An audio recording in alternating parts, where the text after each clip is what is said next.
Tired of your valuable Clockify data feeling locked away? Let's unlock it together. First, let's look at exporting detailed time entries.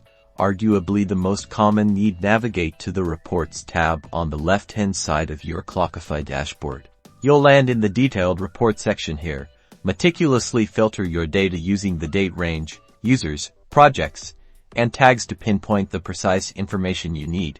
This ensures you're only exporting the information most relevant to your current need. The more you refine the criteria, the cleaner and more useful your export will be. Once your report is perfectly filtered, scroll down to the bottom of the page where you'll find the export options. Clockify offers both CSV and Excel formats.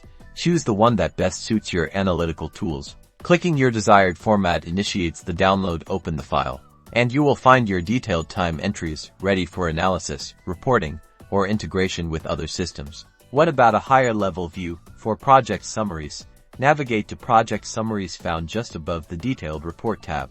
Here, you'll see aggregated data for each project. Use the date range to adjust the time frame. Like before, scroll to the bottom, and you'll find the same export options for CSV and Excel. Choose your preferred format. Click the Export button, and you will gain instant access to essential project performance metrics. Exporting from Clockify empowers you to leverage your time tracking data in countless ways. Start exploring those insights today.